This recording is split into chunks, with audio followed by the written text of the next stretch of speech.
नमस्कार, मैं जितेंद्र और आप देख रहे हैं द बिग वाई मीडिया। मैं मौजूद हूं सीकर लोकसभा क्षेत्र में। हमारे साथ मौजूद हैं 2 बार के भाजपा के सीकर से सांसद और वर्तमान में प्रत्याशी स्वामी सुमेधानंद सरस्वती जी। हम इनसे जानेंगे ये चुनाव जो कि उनके सामने गठबंधन है 3 पार्टियों का, आरएलपी, कॉमरेड और कांग्रेस, वो इस चुनाव को कितना चैलेंजिंग मानते हैं। 2 बार उन्होंने यहाँ पर जीत दर्ज की है, उन जीत की तर्ज पर ये चुनाव कितना डिफरेंट होगा, क्या उनके कामकाज रहे हैं जिनके बिना पर वो फिर से सीकर से चुनाव लड़ रहे हैं, और किस तरह से इस चुनाव को अपने लिए वो अनुकूल मान रहे हैं। नमस्कार स्वामी जी। जी नमस्कार। आपके सामने गठबंधन किया है, कांग्रेस प्रदेशाध्यक्ष के खुद का ये लोकसभा क्षेत्र है, उसके बावजूद कांग्रेस ने यहाँ से प्रत्याशी उतारने के बजाय गठबंधन को चुना है। उसके बारे में आपका क्या कहना, और इस चुनाव को कितना आप चैलेंजिंग मान रहे हैं या आसान मान रहे हैं? देखिए, चुनाव कोई भी होता है उसको चैलेंज से लेना चाहिए,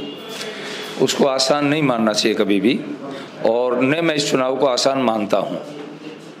लेकिन विषय ये है कि गठबंधन की बात जहाँ तक है, गठबंधन वाले एक जगह तो गठबंधन करते हैं और एक जगह आपस में लड़ते हैं। 4 महीने पहले चुनाव हुआ था, उसमें कांग्रेस और कम्युनिस्ट आमने सामने थे। अब विषय रहता है इनके वोटों का, तो दोनों के वोट मिला करके पिछली बार भी मैं, क्योंकि कॉमरेड भी चुनाव लड़े थे, कांग्रेस भी लड़ी थी, चुनाव तो दोनों लड़े थे, और ऐसी स्थिति अब नहीं है कि भाई पिछली बार से ज़्यादा बढ़त हमें मिलेगी। लोगों में जोश है, उत्साह है और सारी स्थिति है। कांग्रेस पिछली बार इनका राज भी था, इनके 7 विधायक थे, इस बार 7 की बजाय 5 हैं, तो हमारी ताकत बड़ी है और लोगों में, कार्यकर्ताओं में जोश है, उत्साह है, हमारी स्थिति अच्छी मजबूत है। बिल्कुल, आप चैलेंज की तरह ले रहे हैं चुनाव को। 11 बजे तक मैंने देखा है, कल 12 बजे तक आप तैयारियों में लगे रहते हैं, प्रचार में लगे रहते हैं। आप 10 साल से सांसद रहे हैं, क्या क्या आपके काम रहे हैं ऐसे सीकर के लिए जिनके बिना पर आप ये चुनाव लड़ रहे हैं? सीकर लोकसभा में मैंने 10 साल में जो काम करवाए हैं उसका मैंने एक बुकलेट भी छापी है। उसमें इतने सारे काम है, लगभग 10,000 करोड़ के काम लगभग हुए हैं। आप रेलवे को लेंगे, मैं जब सांसद बना था उस समय केवल मात्र 8 ट्रेनें थी, आज सीकर से 49 ट्रेनें चलती हैं।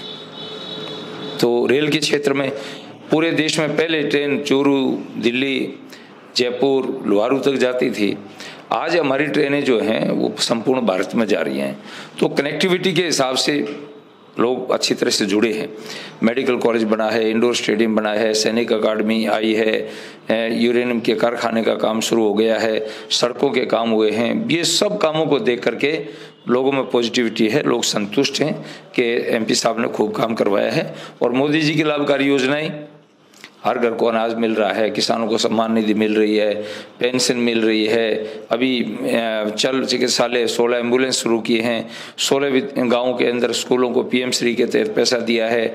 सब काम, इतने काम हुए हैं जिसकी कल्पना आप नहीं कर सकते। आपके प्रतिद्वंदी अमरा राम अपने सभाओं में कहते हैं बाबा हरियाणा से आकर बैठ गए, प्रधानमंत्री के नाम पर बीजेपी सांसद वोट ले रहे, इस पर क्या कहना है? नहीं, देखिए, बात में हरियाणा से आकर के बैठ गए तो सारा भारत एक ही है। जब कांग्रेस की सोनिया गांधी राजस्थान से सांसद बन सकती है, मनमोहन यहाँ से सांसद बन सकता है, मैं तो 40 साल से यहीं रहता हूँ, वो तो एक दिन नहीं रही है यहाँ। नकली किराए का मकान दिखा करके और वो यहाँ से एमपी रह सकते हैं। इनके केरल से चल करके आकर के इनके राष्ट्रीय महामंत्री पिछली बार राज्यसभा के सांसद बन सकते हैं। खुद राहुल गांधी वायनाड में जाके चुनाव लड़ सकते हैं। तो बाबा जी तो 40 साल हो गया, क्या दिक्कत है? लोगों ने स्वीकार कर लिया है। दोनों बार इनका मुद्दा रहा था, 14 में भी 19 में भी लोगों ने इनको रिजेक्ट कर दिया कि महाराज तुम्हारे पास ही रहते हैं। तो ये मुद्दा ही नहीं है आज की तारीख में। एक और आपके विपक्ष का आरोप है और लोग भी आपसे जानना चाहते हैं इस पे स्पष्टीकरण की, जाट बोर्डिंग पे जो आपका स्टेटमेंट था कि वहां से गुंडे निकल कर रहे हैं, उनका कहना है डॉक्टर भी निकले, अमेरिका में कर रहे हैं, देश का नाम, इंजीनियर्स निकले, एमएलएज निकले, क्या कारण रहा उस स्टेटमेंट? नहीं, मैं ये निवेदन करना चाहता हूँ, एमएलए निकला तो कम्युनिस्ट निकला है। मेरा विषय कामरेडों से था कि जिस प्रकार से कामरेडों ने उस हॉस्टल का वातावरण खराब किया था और 10 साल वो सीज रहा, उस प्रसंग में मैंने बात कही थी कि अगर वहाँ इस प्रकार के तत्व नहीं होते तो वहाँ गोलियां नहीं चलती। गोलियां चली, हॉस्टल सीज रहा, उसके दोषी कौन है? जाट नहीं है। मैं फिर कहता हूँ, कि एक भी जाट ने इस प्रकार की हरकत नहीं की।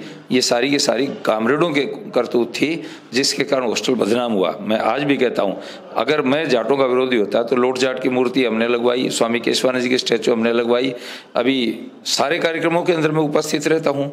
तो ये मेरा तो केवल कामरेडों के लिए था। जाट भाइयों का मैं बहुत सम्मान करता हूँ, हृदय से सम्मान करता हूँ। क्योंकि समय का अभाव है, मेरा अंतिम सवाल आपसे कि ये चुनाव अगर आप जीतते हैं, क्या विजन है आपका सीकर के लिए? सीकर का मेरा विजन विकास का है, आम आदमी की समस्याओं के समाधान का है। अभी पानी का समझौता हुआ है, पानी को हम धरातल पर लेकर के आएंगे, और बहुत सारे काम कार्य हैं जो पाइपलाइन में हैं, उनको हम करेंगे। बहुत बहुत धन्यवाद आपका। ये थे हमारे साथ सीकर से लोकसभा प्रत्याशी स्वामी सुमेधानंद सरस्वती जी। बने रहिए हमारे साथ सीकर लोकसभा के और अपडेट्स के लिए।